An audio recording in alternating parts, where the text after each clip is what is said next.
Hello, welcome to the Roseville Township Bicycle and Pedestrian Advisory Commission. Time is 7:30, and we'll call this meeting to order and stand for the Pledge of Allegiance.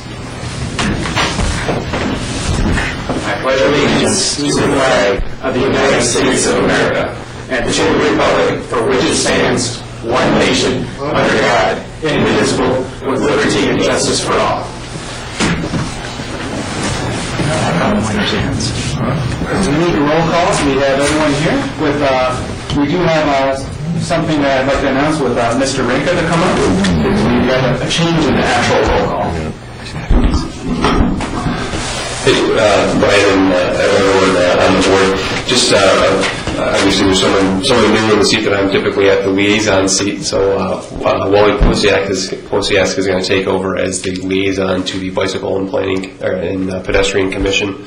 I'm very excited to have Wally step in and take over my position in that. I think he's going to be a fantastic liaison for both for the Bicycle and Pedestrian Commission and also the board.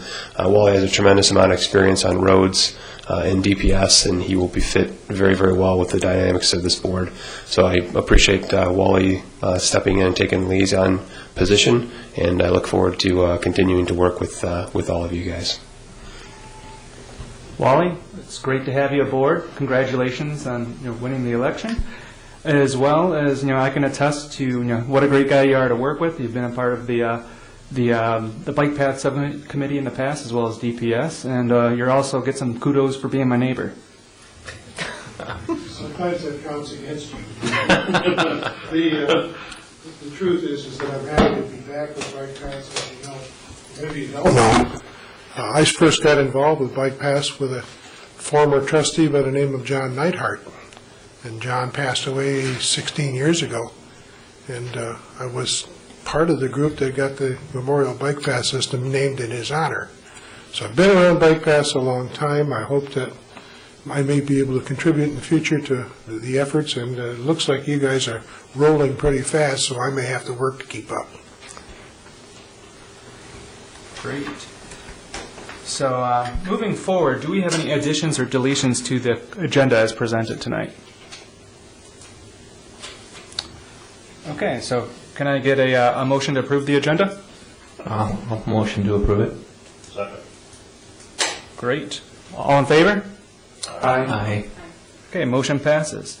Does anyone have any comments on the meeting minutes prepared by Erin, which I think she did a great job? Thanks, Brian.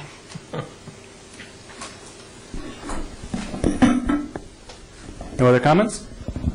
Great. So can we approve the meeting minutes as put in? Approve the meeting minutes?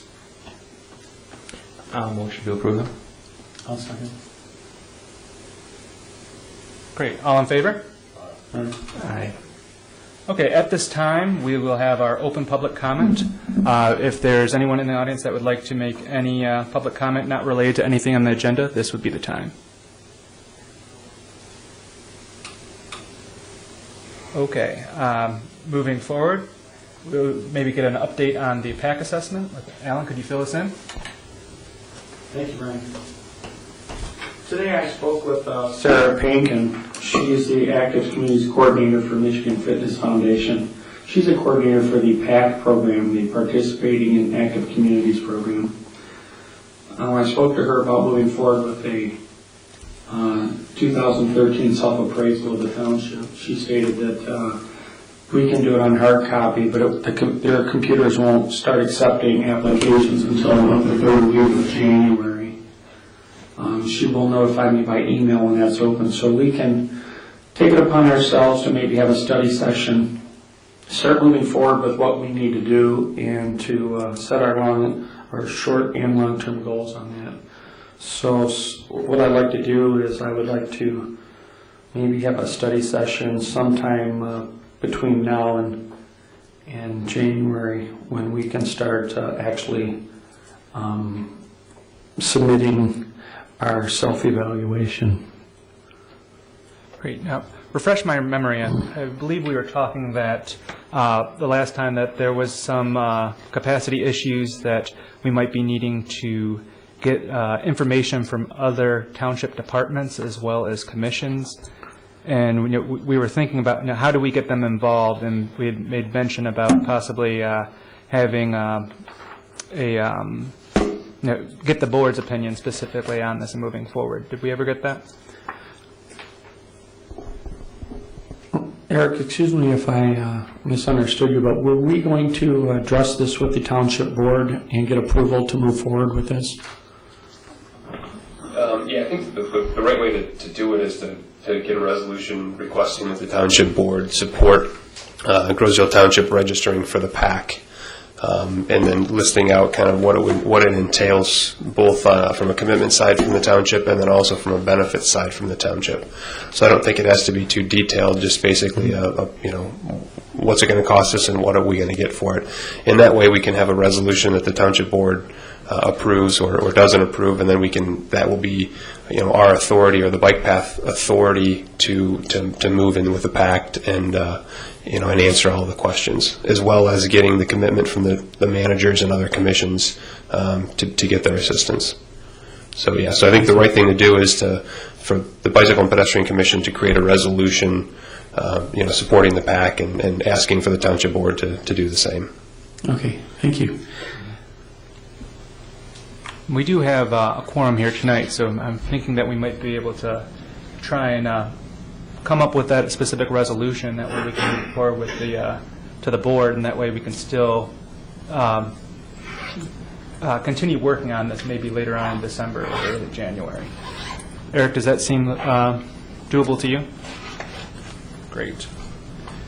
So, does anyone can anyone wordsmith our specific resolution here? Before we do that, could I ask, when do we think we will be able to get on the agenda for the board? Which meeting? Eric, or Wally? I would think the first or second meeting in January.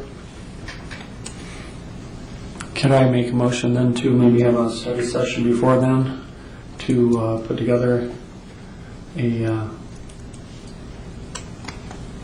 presentation for the township? Then we will, the township board, and present it maybe at next month's meeting for approval. Yeah, let's do that. But my one concern is that in December, I know that we're quite busy. And so if we're doing a study session and having a public meeting, I'm not sure if that will strain the resources of our volunteers here on the commission. If anyone thinks that might not be, does anyone have any conflicts? I was thinking that maybe like we did for our statement of work, basically at the beginning, that we would have a subcommittee take this offline and bring it back to the next meeting we had for approval, just to streamline things. Mm-hmm.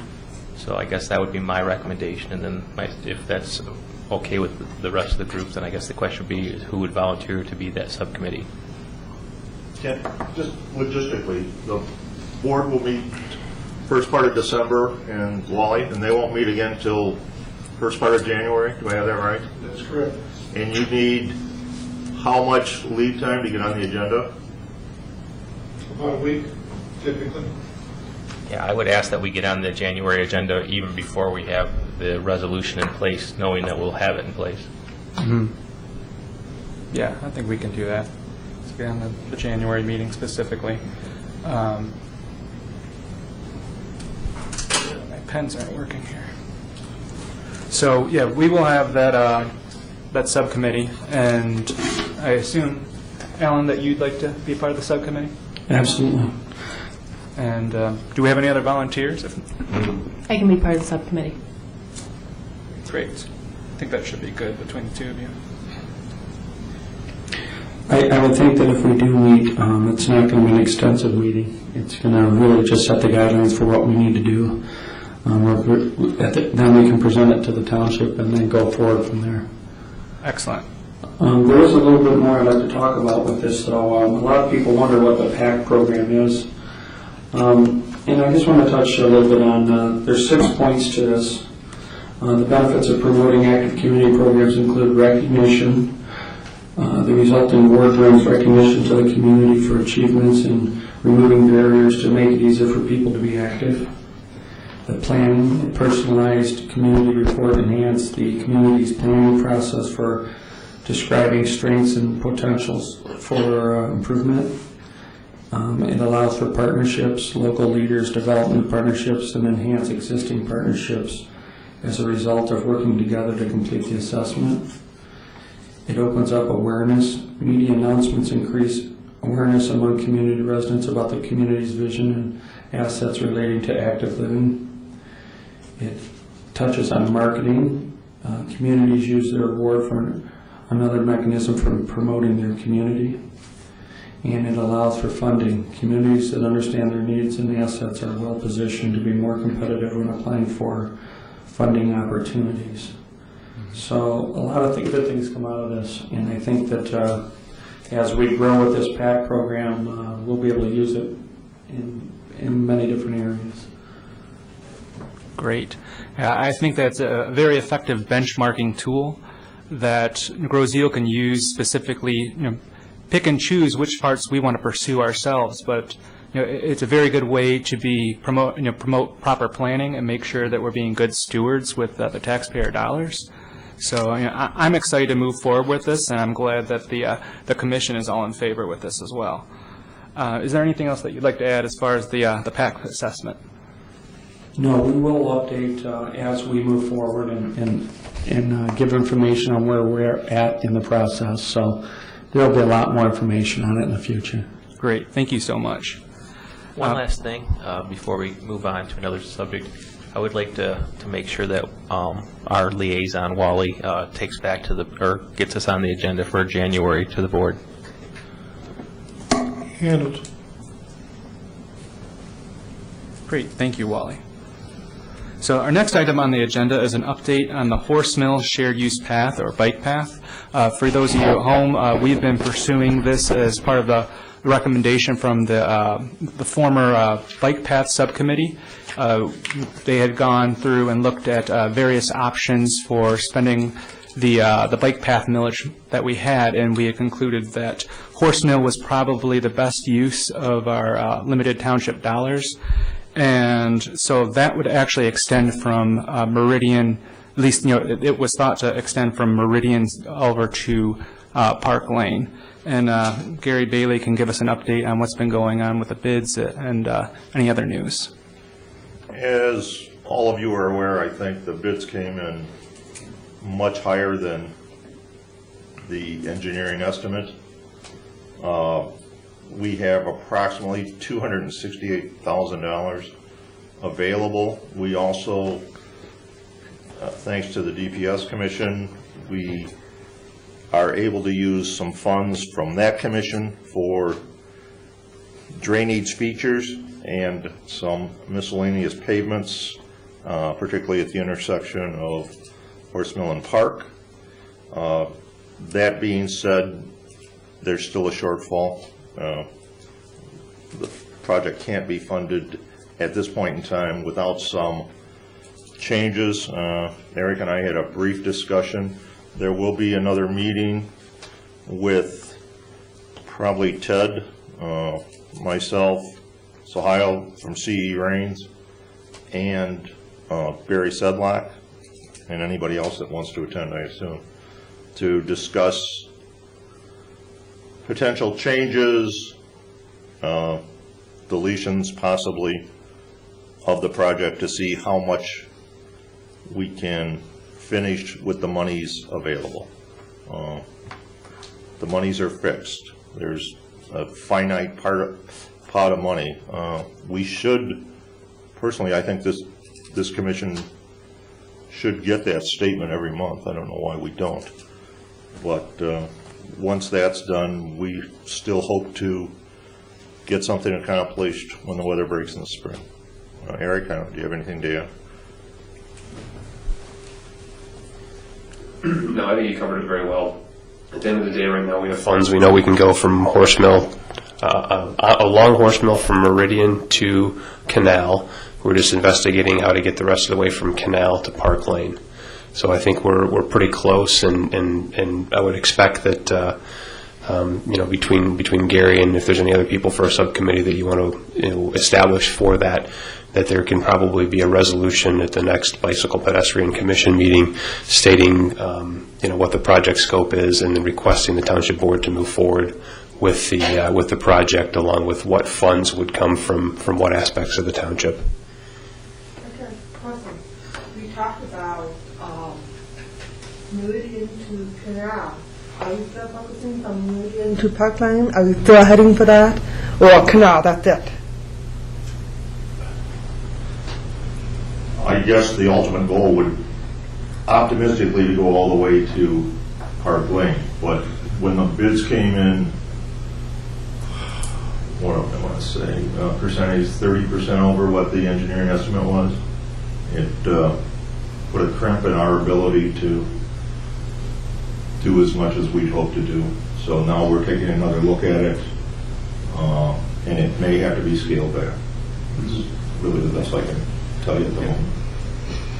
The trouble is, as Gary mentioned, the dollars are fixed because the millage was not renewed last August, I believe, or August of 2011, and so we have limited static funds which aren't accruing very much interest within the bank.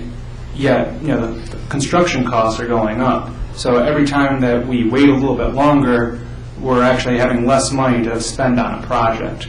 And this project specifically was thought to be one of the easier projects to implement because we don't have to be. There's not a lot of property owners that we'd have to be looking at crossing driveways and moving bushes and things of that nature. So we thought we'd be able to move ahead with it, but again, we have to look at creative ways of getting the project done because we do need to spend the money, as well as look at ways that we might be able to still extend it to Park Lane. One of the things that I've been thinking about is that there's been a change within transportation funding. Last time I've told you guys about transportation enhancements, which is through the federal government, the FHWA. With the new transportation bill is moved over to MAP 21 is the name of the transportation bill, and transportation enhancements has been combined with Safe Routes to School and several other projects to create the TAP, or Transportation Alternatives Program. Part of that is that the regional MPOs, SEMCOG, Southeast Michigan Council of Governments, actually has about $5 million now, and they are doing a call for projects right now, and it'll be closing mid-December, and they'll be coming up with a decision on what projects to fund for 2013 in January. So it's kind of a long shot, and unfortunately, I don't feel comfortable myself with applying for that because I do work for Southeast Michigan Council of Governments. But if someone else on this commission, maybe Gary, since that you've been moving ahead with this, if you'd like to contact SEMCOG about the viability of the project, we might be able to find the funds to extend all the way to Park Lane. Sure. You'll give me a point of contact after the meeting, though. Sure. Follow up. Brian, you mentioned that we have to use the money. Is there a deadline that you have to use it, or will we lose it? No, it's just that the residents had approved the money to be spent. So I think being stewards of the money, that we shouldn't just take the money and just sit on it, especially since we're not accruing additional revenue. It's not like it's growing and we're going to be able to fund a project in the future that we can't fund now. And we've already spent a lot of money on this project as far as the engineering costs, to basically get those preliminary bids. And I still think that we should move forward, but that's my opinion. If you guys want to talk a little bit more about this, has there been a change of heart as far as the horse mill project? Well, I think the horse mill project was already reviewed from the previous group that had been meeting the volunteers for the Bike Path Commission, and they were basically asked to find a way to utilize those funds the best of our abilities. The bike path from Meridian to Park Lane was overwhelmingly the choice of that group after they looked at about 20 different opportunities. And so I think that we've already spent, as you said, the engineering money, and by leaving that money in the bank account and with the interest rate we're drawing, we're actually doing a disservice to this community because we're getting less bang for our buck every day that we hold on to that money. So I think we should try to move forward with that. If we can only go to Canal, I say we go to Canal, and then look at extending that in the future from Canal to Park Lane. Just like the sidewalk on Manchester, I was working on that map project.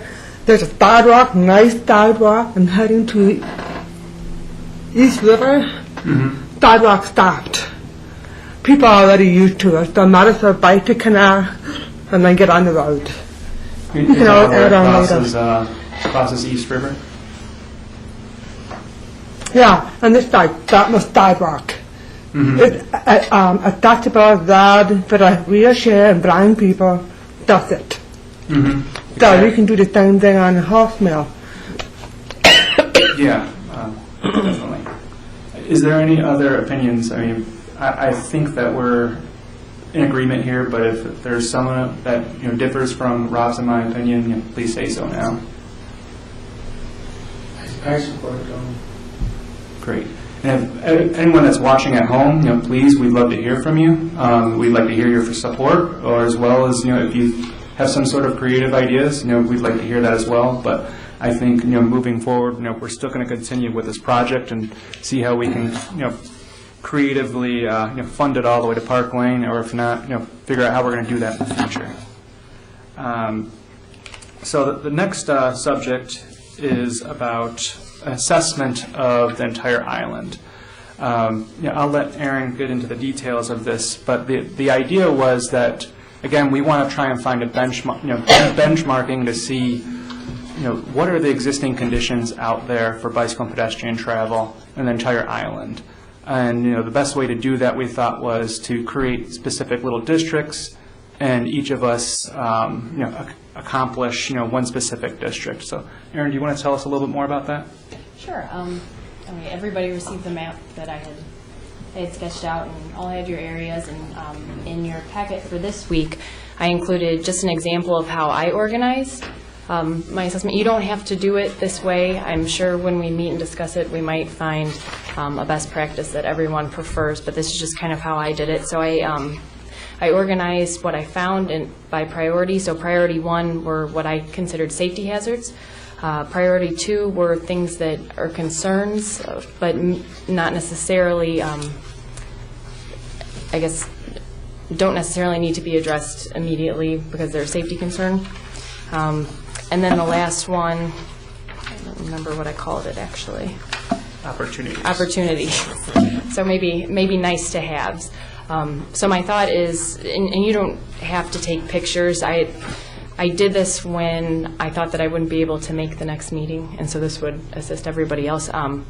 But I took pictures and jotted a few notes, hoping that these could be discussion points. And so I do propose that we have a study session to kind of go through what everyone has found, and then we can prioritize together. And then it sounds like it might be challenging, but see if we can come up with funds for some of the highest priority projects, or as Brian mentioned, there are some grants available. Maybe we could apply for grants.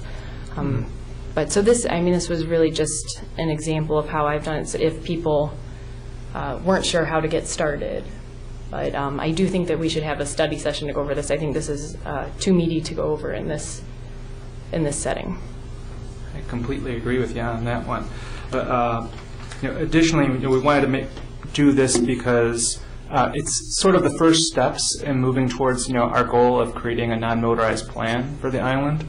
You always have to have your existing conditions surveyed, as well as if there's a way for us to publish this stuff online, we can start to get user-generated comments as well. So this is just sort of a little commercial for what's coming up. I'm excited about it. Thank you for such a great idea, Aaron. And we'll give you some more information in the future. So the next item on the agenda is a presentation. We're fortunate enough to have Anita Twardesky from Downriver Linked Greenways, They've been doing great things in all of southern Wayne County as well as northern Monroe County. And she's going to give us a little information about the history of the linked greenways and how it affects Groseal. Thank you. Here's some maps, and if you wouldn't, if you would kind of humor me and open them up and use them, mark them up, and just kind of point the reference for you.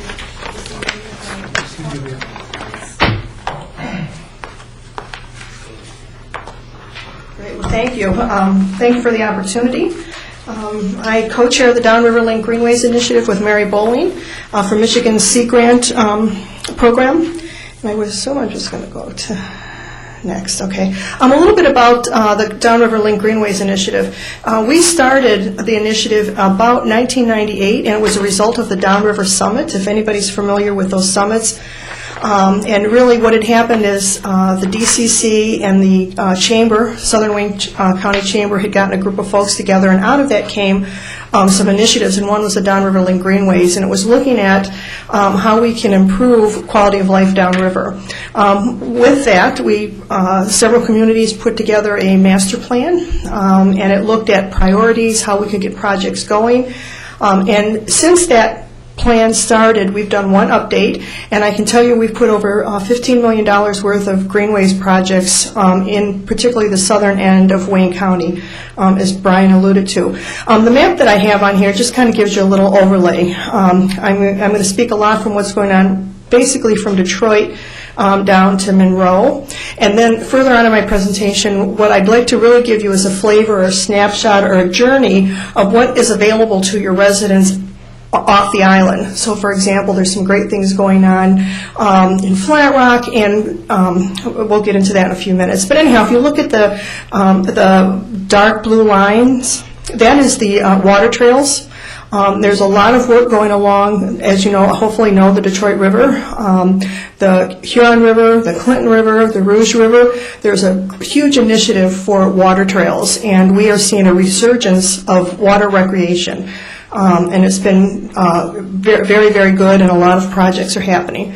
In addition to that, if you take a look at the thinner blue line, that's the International Wildlife Refuge, and as we all know, that's one of our very pride points in the downrivers. And we are now at over 5,000 acres. And when I take you on a little bit more of a journey, talk about some of the initiatives going on with that. And then the last piece is the yellow dotted line, and that shows where the potential is for greenways and how we can connect our waterways with the International Wildlife Refuge and really provide some top-notch, world-class recreation opportunities for our residents. International Wildlife Refuge. So what I'm going to do is kind of, again, take you on this journey as you leave the island and you're on West Jefferson. You're going to make a left and you're going to go to the International Wildlife Refuge. As everyone knows, there's a fishing dock going in. There's some interior trails that have been finished. And if you notice on West Jefferson, there's a trail that already goes there that takes you all the way down to the city of Gibraltar. And that was funded through some MDOT dollars, and that project was completed about 2 years ago. We are meeting next week with City of Trenton, the International Wildlife Refuge, Wayne County Parks, and hopefully a representative from Groseal to discuss some next steps. The piece that goes from the International Wildlife Refuge to Trenton has been planned and designed, so there has been some work from the county. I've got plans in my office. So basically this group is going to say, okay, we're to the Wildlife Refuge, we're ready to go, let's look at some funding, how can we work together to get all of these all those pieces going.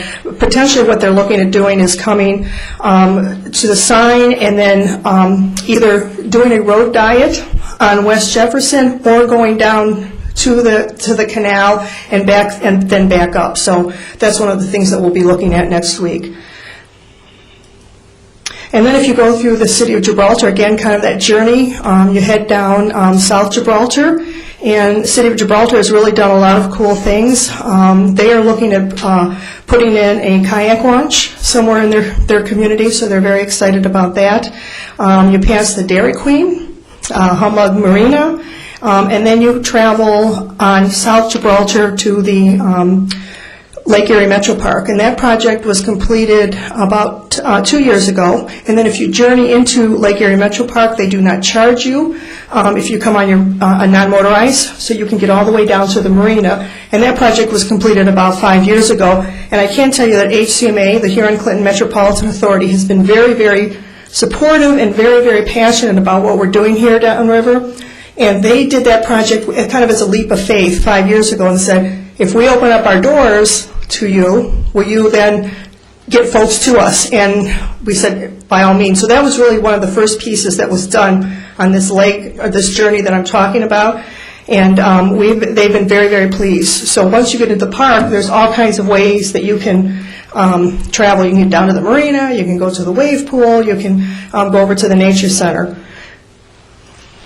Okay, the next piece is Carlson High School. You're still on a contiguous path. You haven't left the path yet, and Carlson High School has really done some, what I think, really groundbreaking work for downriver. Again, they were about 8 years ago put in the one piece, and they actually provided the land so that we could put the piece in. And then I'm not quite sure of my timeline, so I hope I'm correct, but about 3 years ago when they passed their bond issue for the improvement on their buildings, they actually provided some spurs. So when you go through Carlson High School, which is part of the overall plan, they now have spurs going to all of their athletic facilities.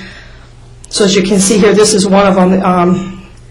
And then they've also included this. If you go past where their baseball field is, they now have a little spur of path that goes in. So you can ride your bike in, walk in, and then get to all of your amenities. The next piece is you're going to travel down Woodruff Road, and then you can make a spur, go a little bit south into the city of Rockwood. Rockwood has done a lot of great work. Again, you're all in contiguous trails. You can get to the Huron River. They also created a spur down Old Fort. So that's still a lot of miles that you can accomplish and get to the river. This is their path, again, coming off of Old Fort. It's always amazing when I show these slides because, it's like, boy, if you look at these pictures, we've got such beautiful, beautiful natural resources. We're really a hidden gem down here. And then you go into the city of Flat Rock, over the Woodruff Road Bridge. The other thing I always like to give kudos to is MDOT. When this was one of the first projects when we talked about getting over, when the Flat Rock piece actually started, the MDOT piece of it was the first piece done. And I always promised them that I would tell them that because a lot of times you hear about MDOT projects and they're always either behind or there's a challenge. But this project was actually one of the first pieces and they completed it actually ahead of schedule. This is past the Flat Rock Community Center. There's boardwalks, beautiful kiosks. You see a lot of deer back here. And this is following the I-75 corridor, the ITC. Then you go past the Flat Rock Civic Center, so you've got all those recreation opportunities, the ball fields. The city also with some of their, I believe it was their DDA money, but I'm not sure, created spur within that park, so you can go to the ice rink, you can go to the library, all on contiguous path. Next then, you're going to travel to Flat Rock to Huron Park, which is an island that was actually developed by Henry Ford. It's a little bit of history. He actually created that island to create energy, and it's really a show place. There's a lot of fishing, steelhead that goes on there. And then the last piece, if you kind of take a look at your map, is those three little white dots in Flat Rock, if you see. And that project has been funded, and we're letting the bid out in January. So as soon as the construction tells us it's ready to go, we will then be connected completely to Lower Huron, Willow, and Metro Park. Lower Huron, Oakwood, and Willow Metro Park. And that, again, HCMA, I believe it was about 5 years ago, connected all those parks. You can stay in one, and they did that in preparation for all of this activity that we would be able to be contiguous. In addition to that, if you follow through the Metro Parks and up to 275, as you know, hopefully the I-275 is doing a renovation, particularly up in the northern communities.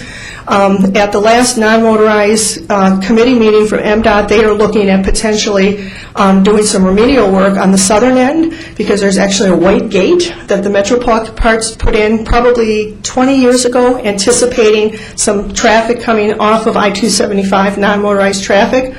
So we went to them and said, well, it's time to maybe open the gate, and so they are looking to do that, and we anticipate that that's really going to become a reality. They're looking at they've got some funding now, and they're looking to have some funding. So, in all reality, from I-94 all the way up to the International Wildlife Refuge, we will have in about a year and a half contiguous, funded, in-the-ground, non-motorized plans, and it's pretty exciting. And part of the Downriver Link Greenways, we are now looking to then head north, starting to work with Trenton and the city of Wyandotte and travel north.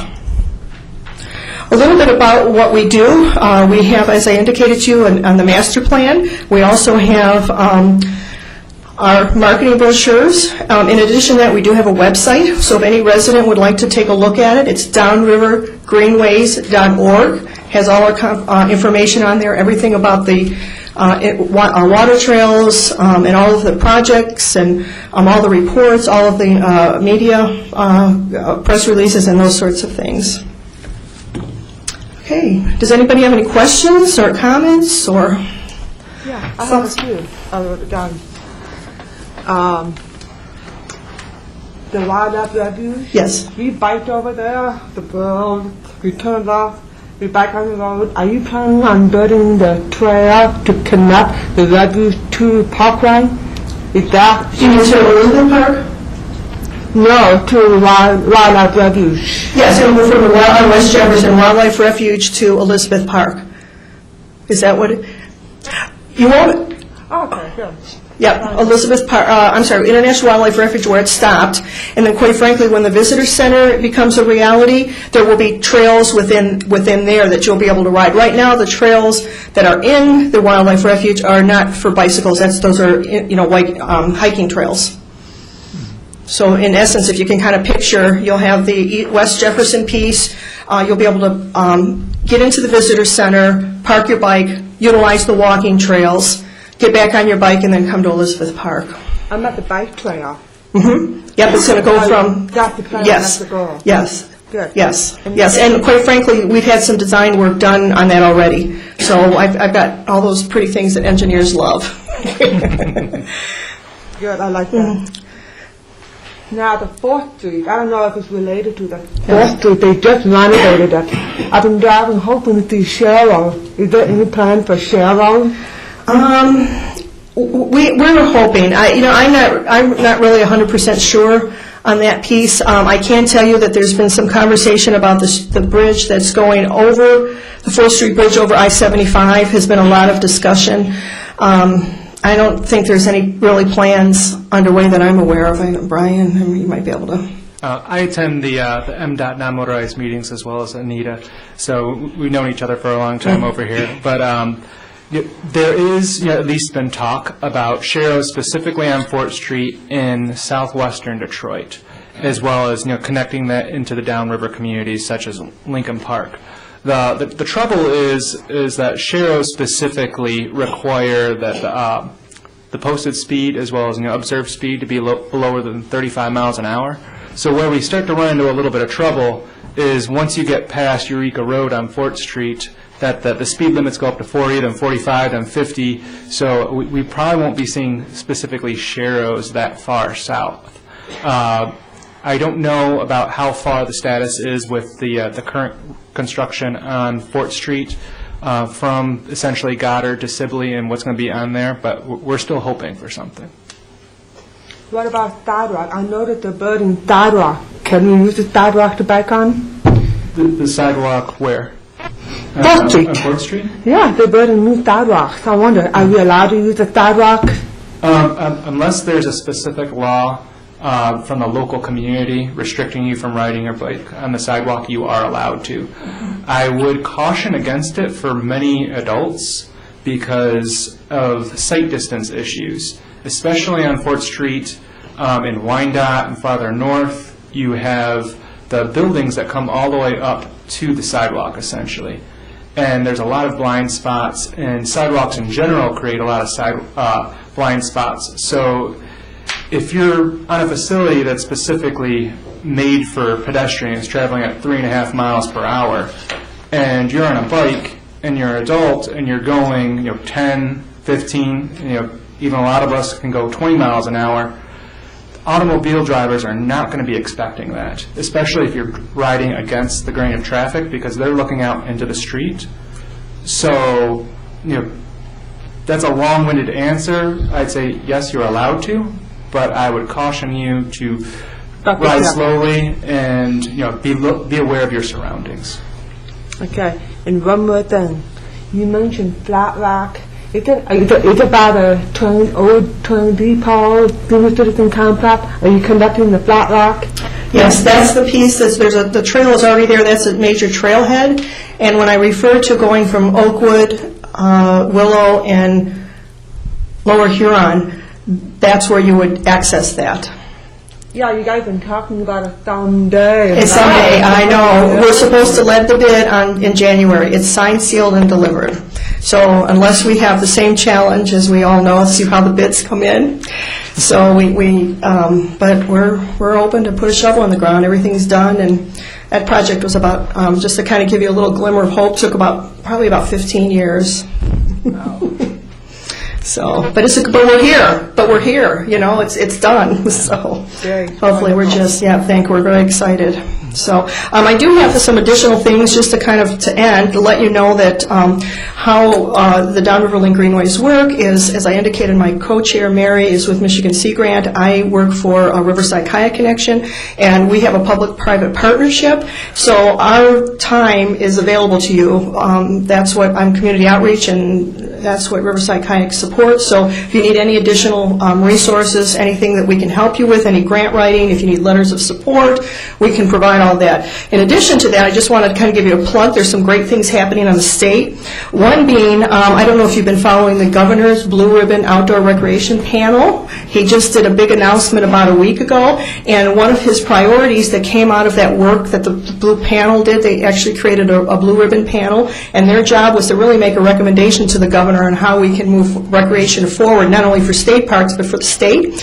And I'm very proud to report that trails and water trails was high on the priority. So I really encourage you to go on the Michigan website and read his announcement. In addition to that, there's going to be some changes with recreation master plans. So please, as you're going through your process, work strongly with your and kind of keep an eye on that, because they are because of some of these changes that this panel is recommending. There's also going to be some master plan changes. So please keep that in mind. And then the last piece is through the Michigan Recreation and Parks Association, there's going to be a trail summit in Lansing, February 23rd. And part of that discussion, it's going to be a day-long summit, and we're going to be looking at sense of place. Kalamazoo, the Calhaven Trail, did a wonderful survey, and they're going to be talking about the results. And the idea is, so you've surveyed your community, now what do we do with the results? So we would really like to invite you to that. In addition to that, I know you had mentioned a little bit earlier about the conversation about the transportation bill. We're actually going to have some folks that are going to be talking about that, really giving some insight, and it's really meant for groups such as yours to come, and so I will make sure that you get invitation to that.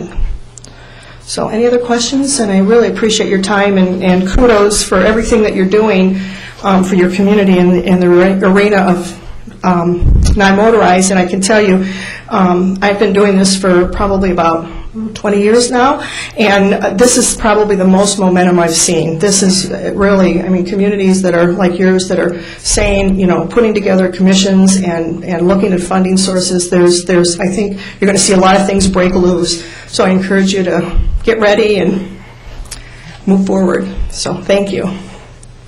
Do we have any other questions for Nita? Wally, do you have anything you'd like to add? I know she's been working on them.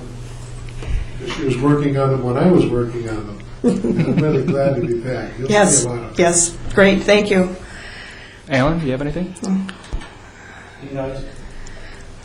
I just want to thank you for coming tonight. Your information is just going to us. Good. Aaron? Thank you. I actually moved here not that long ago, but I started out in Brownstown, and I stumbled upon a lot of the trails whenever I was training for the marathon, and I was pleasantly surprised. So thank you for all your Yeah, thank you. Mr. Robb? I just want to reiterate Alan's thank you for coming tonight and sharing all this wonderful information with us. It's very exciting, and I hope the residents of our community who are watching tonight or will see this on replay will also be excited and energized by what you've shared with us and help us drive this forward. So thank you. Yeah, you're welcome. Gary. I appreciate you coming too. I've been on the bike trail all the way to the community center with some other folks in my neighborhood that have used it, and you know, it's great. I mean, the more involvement, the more people that become aware, I think this thing will just kind of momentum builds. Right. So thank you. You're welcome. And then I was just thinking too, just one last comment is if you ever want a mobile workshop, when the weather gets a little warm, we will get you on bikes and give you a tour. Great. Thank you.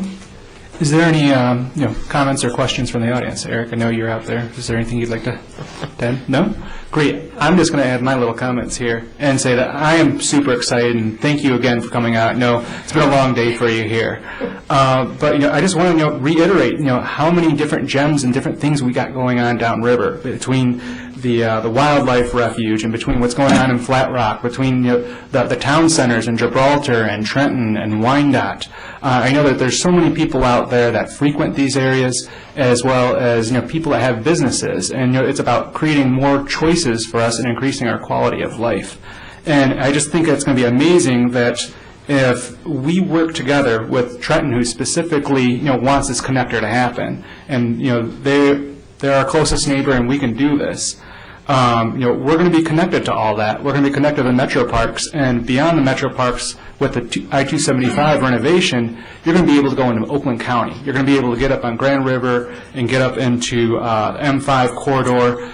You'll be able to eventually get up into all the systems within Oakland County, as well as you can go over to Macomb. You can be able to go over to St. Clair County.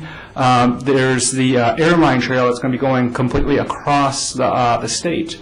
So, I mean, the possibilities are endless. And additionally, the momentum for things happening right in our corridor with this north-south connector, because the Downriver Linked Greenways has had this vision for a while. Communities are on board.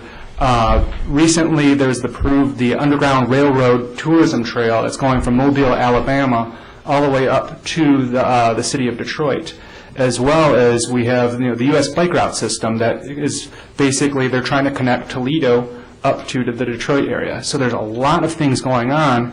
We've got our initiatives, we've got Trenton's initiatives, we've got Downriver Linked Greenways, we've got MDOT, we've got Michigan Trails and Greenways Alliance, and now we also have the SEMCOG and MDOT creating a non-motorized plan for the entire southeast Michigan area. And so, I mean, this is just the right time to be working, and I can't say how excited I am, as well as I know that our elected officials are on board with this too.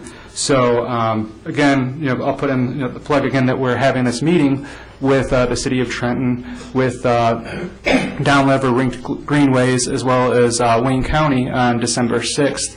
So, I plan to go there at least as a SEMCOG representative. If any of you want to come along, I encourage you to do so, any of the elected officials, as well as, to the public. If you guys are interested, shoot me an email, and then I'll get you in touch with Anita specifically. So, thank you once again, and have a great night. Brian, for those that are maybe watching on TV, why don't you mention the date, time, and location of that meeting on the 6th so that they would be able to write that down and participate? Anita, would you like to? Yes, it's going to be December 6th, 10 o'clock at the Trenton Marina offices, right here. Thank you. Yep. In the morning? 10 a.m. 10 a.m. December 6th. Thank you. Great. Hopefully those out there in the audience or those at home will jot that down and we'll get some participation. Mm-hmm.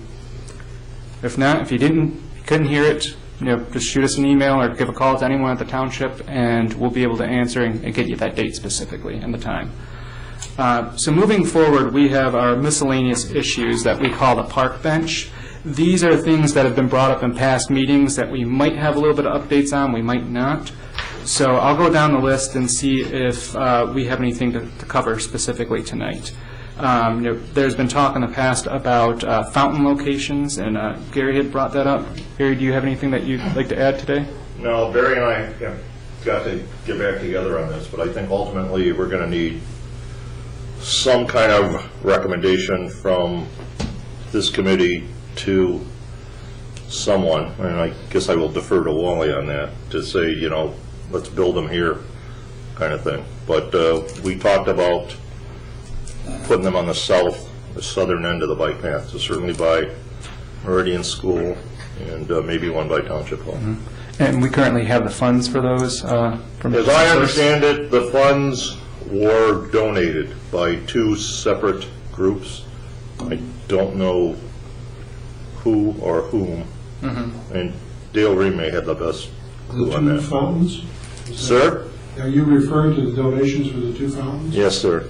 Are you aware of that? Yes, one was put in memory of Steve Sims in the group, That one's, donated. that's existing. Oh, I thought you were asking about. No, two new funds. No, not aware of the new ones. Great. So, I mean, especially since that is, you know, based on donations, I think that that should be something that we at least start to act on soon, so that way, you know, we show, you know, our excitement about, you know, having those funds, and then, you know, appreciate the generosity of the philanthropers. So maybe we can talk about that in our upcoming study session. Mile markers. Gary, you have this one as well as I did a little bit of research in the past. Do you have anything that you want to add on that? No, I do not. We had talked about getting the Boy Scouts involved. Am I correct on that? We are. If I can just work on that. We are discussing it with the Trenton Troop. There are several boys working on their Eagle Scout projects, and they're looking for worthy causes, and I can't think of a better one right now. My son in particular showed interest in it, so we will put that out to the Boy Scouts, and we'll report back next month to see if any will commit to the mile marker program for their Eagle Scout project. And the last three items on this list were brought up by Aaron. So do you have anything that you wanted to add about sight distance issues or the blog or bike racks? The sight distance issues, I think, will probably be encompassed whenever we talk about the audits, because I'm sure there are a lot more than the few that I had mentioned. Nothing to report on the blog, and the bike rack location decisions, Gary and I have been bouncing a few emails back and forth, but I don't know if we have anything to report yet. So. Okay. Can I, just to follow up on that, and maybe Eric or Wally, somebody knows, which department has control of the building and the grounds? Barry said it's not DPS. Which building? This one. That's a good question. Thank you. Dale probably oversees the building, yes. I mean, if we wanted to recommend placing a bike rack in or around the grounds here, in or around the public safety building, in or around, I mean, Mr. Rooney may be in charge of the community center. What? It may be airport. Well, that could be. But Aaron and I would like to talk to somebody before we push this. We're not talking about a lot of money here either. But it just seems like if we're asking the community to get behind this, the least the township could do would be to, have some bike racks here.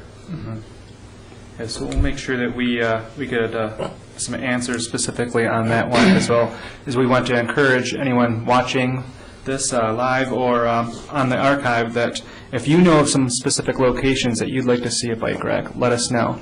And I think that we'll also be looking for these opportunities when we're each doing our little assessment of part of the island. Is there anything else that someone would like to bring up, something that's not in this part of the park bench that maybe should be? Well, Gary, you mentioned that they're not very expensive. What is the range for a bike rack? $200 to $1,000 installed. If you get them uninstalled, I've got a catalog that I got from Mr. Sedlock, $400 or $500 for the kind that you see sometimes in front of Kroger, depending if as we talked before, if you can find it. But So that might be something we could do with fundraisers or whatever, if we don't have the funds to do, just maybe some kind of a fundraiser or something to do to kick that off. Yeah. The other idea is that there's a growing movement of people that are doing, art pieces that double as bike racks. So, I mean, I know in the city of Detroit, they're actually taking like old bikes and soldering them together and, creating different types of bike racks that are safe and secure. Some of those are done specifically on donations, and other times they're being bought, but they run, similar to the cost for manufactured bike racks as well. So if there's anyone at home that's, kind of handy and artistic and thinks that they might want to, do something like that, hey, we'd like to talk to you. Anything else for the park bench?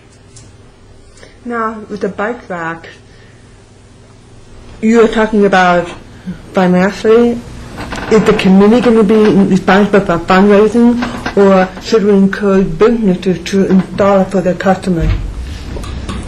I think it depends on the location. I think there's a need for bike racks at public buildings, in which case, it's not a business, but I think some businesses could probably benefit too, but I think that would be up to them. But I agree, maybe we should encourage them to do so, and maybe even provide, if we get a few in at some township buildings, maybe we can provide an avenue that they can use to purchase bike racks. Mm-hmm. One thing specifically I'd like to look at that other communities have been doing is a part of site plan review.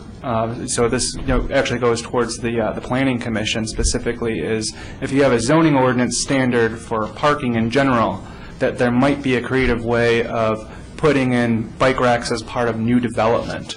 And because at the time of new development, the costs for a bike rack are almost insignificant to the cost of the specific project. And there's a variety of different ways to require the bike parking. We could, maybe if the Planning Commission is specifically interested in looking at that, we can look at what ways would benefit the community as well as not be a burden specifically to people that are willing to invest the money and put in a business within our lovely community. Anything else? Great. The last item that we have over here is the chairperson's report. Actually, I've touched on all three of these already today, so I'm going to be very quick. But as mentioned before, there is the Transportation Alternatives Program that is being put on by SEMCOG. So the actual funding for this year is $5 million for fiscal year 2013, as well as there will be $5 million for fiscal year 2014. And the applications are due on December 14th of 2012, specifically for the fiscal year 2013. The eligible applicants are Act 51 agencies, incorporated cities, villages, road commissions, transit agencies. So, we might be able to apply for this, especially if we're teaming up with Wayne County, because it's Wayne County's road for the Horse Mill project. The contact for that is Steve Brzezinski from SEMCOG, and I will put a link to the actual notice from SEMCOG on our website. The second item that I wanted to talk about, again, was the Downriver Linked Greenways meeting with Trenton and Grozeal, which will be happening December 6th at 10 a.m. at the Marina at Elizabeth Park. Again, I encourage any of us, any of the elected officials, as well as any of the public that are interested to, come on out, or contact me if you have something that you'd like me to relay to that specific meeting. And finally, again, there is the upcoming SEMCOG Regional Transportation Plan (RTP), which is a 25-year plan that's basically for all of Southeast Michigan and how we're going to be spending our dollars. There was a recent YouTube video on bicycle and pedestrian travel, as well as there's a survey. So I'm going to provide a link specifically to that, as well as we're going to be moving ahead with the non-motorized plan. So that's going to involve all 7 counties, MDOT, as well as the larger stakeholders like the Downriver Linked Greenways. And there's going to be a consultant actually going around and asking about what are the specific planned facilities, existing facilities, as well as desires for people to travel by bicycle or walking within Southeast Michigan. So it'll be an opportunity for us to add information as far as how we connect to the island, to downriver, as well as specifically on the island. If you have any questions about that, you can contact myself at my actual SEMCOG address, and that's Pawlik, P-A-W-L-I-K, at semcog.org.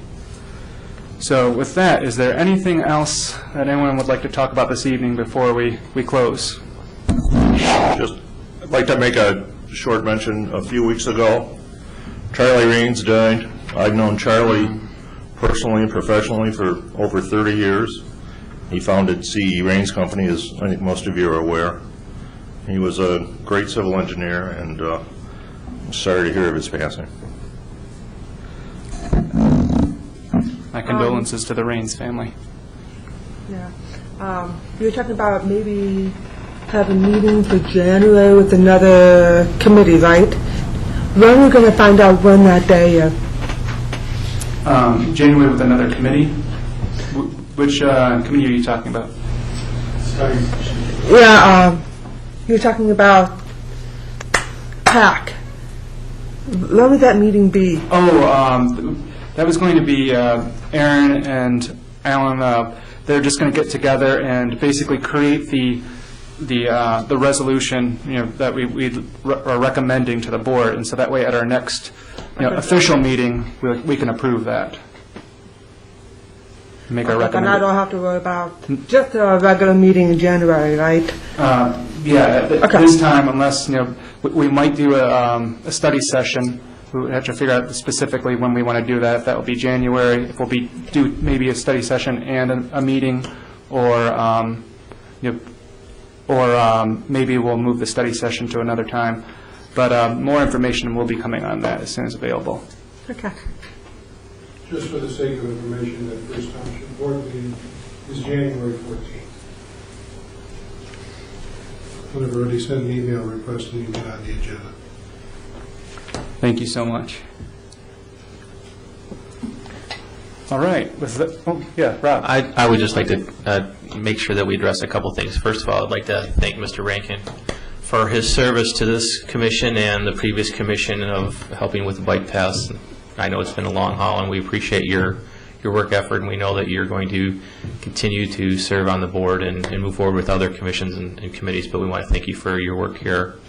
Secondly, I'd like to ask that Wally provide us contact information so that we can contact him. We created that contact list at our first meeting as one of our byproducts and deliverables, and with him joining the board, or our group, we need his information, so we could get that out to the group here. Easily done. All right, thank you. I'll add on to your comments that I thank Eric for his service as well. It's been great working with you, and appreciate you getting behind us and creating this commission, and we hope you do great things specifically on the board. Great. With that, can we get a motion to close? So moved. Can I get a second? Great. With that, I will come to a close this evening, and thank you, everyone. Drive, walk, or bike safe.